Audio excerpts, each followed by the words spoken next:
Ya, kita akan kembali membahas tentang kenaikan pajak kendaraan bermotor di DKI Jakarta. Pemerintah Provinsi DKI Jakarta resmi menaikkan tarif bahan bakar untuk kendaraan bermotor atau PBBKB menjadi 10%.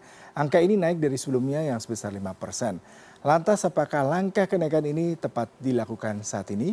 Untuk membahasnya sudah bergabung melalui sambungan virtual Joko Stijawarno. Selamat pagi Pak Joko selaku Wakil Ketua Pemberdayaan dan Pengembangan Wilayah Masyarakat Transportasi Indonesia.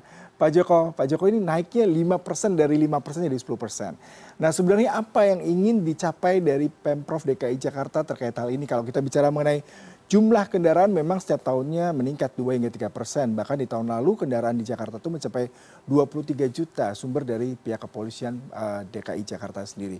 Bagaimana Anda melihat kebijakan ini Pak? Selamat pagi, Mas Yudi. Jadi sebenarnya ini kan dalam upaya untuk mengalihkan orang menggunakan kendaraan umum dari kendaraan bermotor ya. Nah, di Jakarta itu yang menggunakan kendaraan umum itu baru beralih itu sekitar 10%. Masih kurang 10% lah, 9, berapa ya. Kemudian kalau ditambah dengan ojol, kalau ojol jangka angkutan umum itu bisa 20%. Artinya banyak menggunakan ojolnya ketimbang kendaraan umumnya. Meskipun sebenarnya Transjakarta itu sudah coverage-nya sudah mencapai 88%. Tapi lagi-lagi kembali di Indonesia itu tantangannya adalah bagaimana orang pengguna sepeda motor itu mau beralih. Ya, ini menjadi hal yang cukup mendasar. Berbagai upaya sudah dilakukan sebenarnya pada saat Gubernur Ahok pada saat itu melarang sepeda motor untuk di Sudirman Tamrin. Itu sudah ada pengaruhnya juga, menurunkan polusi udara, ya, meningkatkan kecepatan perjalanan, menurunkan angka kecelakaan di jalur itu. Namun ini tidak berlangsung lama karena ketika ada perganti gubernur itu tidak diperdakan, ya jadi politis juga, ya, nggak seperti sekarang ini. Nah ini ada upaya lagi karena apa? Polusi udara Jakarta sudah meningkat tinggi, ditambah pemerintah juga sudah berjanji kepada dunia internasional nantinya menggunakan listrik, kendaraan listrik. Nah, tahun 2023-2024 itu ada anggaran sebesar 12,3 triliun. Ya, tahun lalu diupayakan ada insentif buat yang mau beli motor listrik. Ya, mulai dari UMKM dirayu ya, nggak laku juga ya. Kemudian untuk umum, ternyata juga dari target 200.000 motor listrik itu sekitar 5 ribuan nggak nyampe lah, nggak sampai 5% yang laku. Nah ini jadi problem juga ya. Artinya pendekatan-pendekatan seperti ini harusnya jangan terulang kembali meskipun ada upaya lain lagi. Tapi saya nggak melihat mereka akan mau beralih nantinya. Ya karena sudah begitu nyaman dengan kendaraan pribadi tadi. Harus ada upaya-upaya lain yang mencegah dia, ya itu dinaikkan, parkir di pusat kota itu bisa meningkat, ya. Nah justru sebenarnya anggaran besar untuk BBM ini jangan difokuskan untuk motor, ya, karena kan mungkin bisa aja polusi udaranya menurun. Tapi di sisi lain juga yang mau beli juga mikir-mikir ini. Kalau saya beli motor listrik nanti 5 tahun lagi saya jual ada yang mau beli nggak? Ya, masyarakat bawah kan begitu, karena motor ini yang banyak juga masyarakat bawah. Ini yang jadi tantangan pemerintah bagaimana mau beralih, tapi jangan fokusnya motor kan udah terlanjur sekarang. Gitu.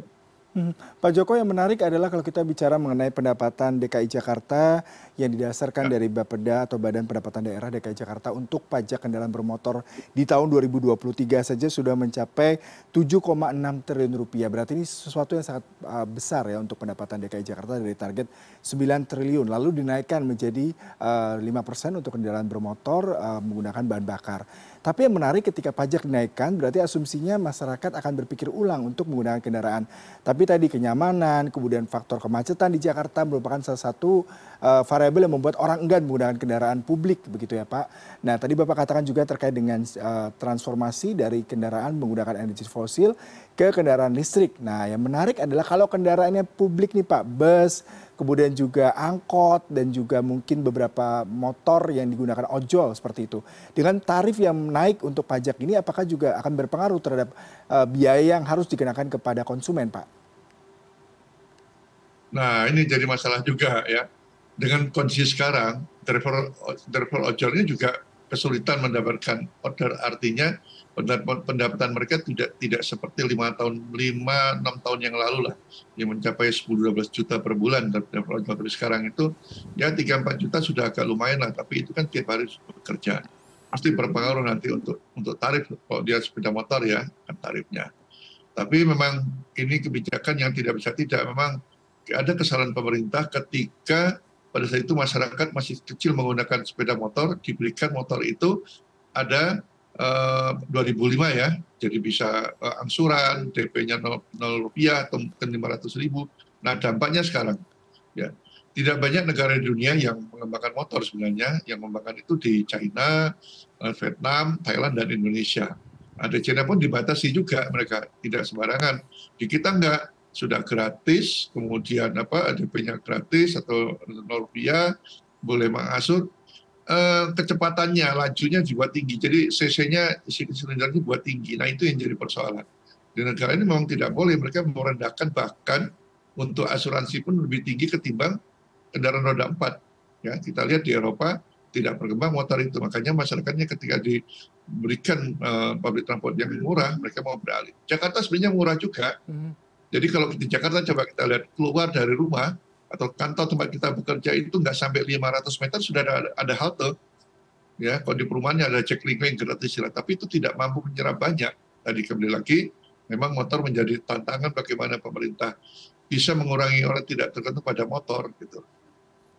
Kalau Bapak tadi katakan Ya, sebenarnya adalah bagaimana pemerintah berusaha untuk merubah perilaku masyarakat Jakarta menggunakan kendaraan pribadi, kemudian menggunakan energi fosil ke energi listrik. Tapi yang menarik Pak, kalau kita bicara mengenai energi listrik ataupun yang menggunakan emisi menggunakan tidak fosil ini maksud saya, adalah juga nanti akan menimbulkan polusi lain lagi. Nah kalau sebelumnya polusi udara di Jakarta bahkan di tahun 2023 itu mencapai nomor 5 di dunia, apakah dengan penambahan biaya pajak ini juga merupakan solusi? Apakah dengan berpindah ke energi listrik ini juga merupakan solusi untuk mengatasi polusi lain akibat penggunaan baterai seperti itu Pak?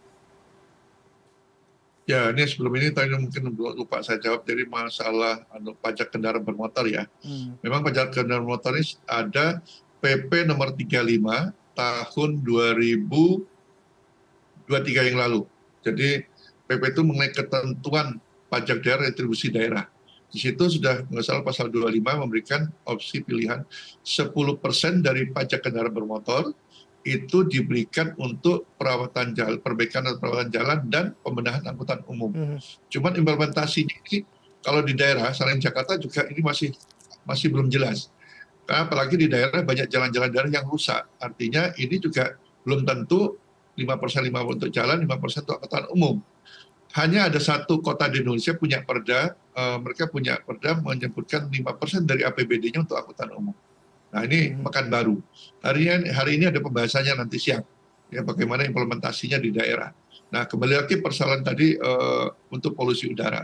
Jadi di Jakarta itu mungkin sama di kota-kota besar lainnya, polusi udaranya adalah sekitar 70%, 80% dari kendaraan bermotor. Nah itu memang harus diturunkan. Tapi tentunya bagaimana menurunkan polusi udara, memindahkan orang menggunakan angkutan umum, kemacetan juga makin berkurang. Bukan hanya polusi diturunkan, tapi kemacetannya bertambah dengan orang membeli motor. Ya, sekarang insentifnya naik, dulu 7 juta, tahun ini 10 juta. Tapi orang juga ragu-ragu, benar nggak motornya itu sesuai dengan keinginan, apalagi nanti setelah membeli, toh tiap bulan dia akan ada pertambahan lagi, mungkin murah yang mana dia charging, ya listrik atau dia beli BBM gitu kan ya. Nah, ketersediaan PLU, SPKLU juga penting. Ya, di mana ya akan dapatkan. Sementara kalau kita cari SPBU kan masyarakat sudah paham di titiknya di mana saja. Bahkan ada yang jualan literan lah istilahnya kecil-kecil itu kan, sampai di kampung-kampung juga ada. Tapi untuk listrik ini ada kendala SPKLU-nya. Nah, ini mungkin salah satu upaya juga. Tapi perlu upaya lain sebenarnya kalau di Jakarta ya. Itu adanya sebenarnya dulu sudah digaungkan itu ERP, electoral pricing. Itu sebenarnya bisa mencakup juga. Cuman DPR-nya menarik, mungkin dia khawatir nggak dipilih, banyak masyarakat yang menolak, terutama ini biasanya menolak itu adalah kelompok yang mampu, mereka sudah nyaman dengan kendaraan pribadi. Tapi jangan Baik, lupa Jakarta ini tidak hanya bekerja di Jakarta, tapi ya. orang Bodetabek. Nah, Bodetabek ini juga perlu dilayani dengan baik. BPTJ sudah mulai tahun ini menambah koridor-koridor yang ada layanan premium. Tapi kan ada ribuan, 2.000-an lebih, 1.000-an lebih, hampir 2.000 ya Ya. kota-kota, kawasan perumahan Bodetabek yang belum terlayani oleh angkutan umum, itu harus semuanya terlayani. Kalau kelas premium oke lah dengan ada GR Connection nanti ya. So ya itu kan. Tapi bagaimana perumahan kelas menengah dan menengah ke bawah? Itu harus ada layanan angkutan umumnya. Kalau tidak ya mereka tetap aja menggunakan motor. Ya, nah, motornya apakah motor listrik? Saya kira banyak Bodetabek belum. Jadi kebijakan ini tidak hanya Jakarta, sebenarnya kalau bisa itu kebijakannya ya Jabodetabek, karena yang bekerja di beraktivitas di Jakarta ini orang-orang dari Bodetabek juga cukup banyak gitu. Mhm. Sepertinya memang kebijakan ini harus dilihat dari holistik dan juga komprehensif karena menyangkut banyak hal, Ya, tidak hanya terkait dengan masalah polusi, tapi juga bagaimana jumlah kendaraan dan juga bagaimana pemerintah daerah bisa mengalokasikan dari pajak yang dinaikkan tadi untuk salah satunya perawatan kendaraan umum. Terima kasih untuk informasinya Pak dan perbincangan pagi hari ini Pak. Salam sehat selalu. terima kasih. Selamat pagi.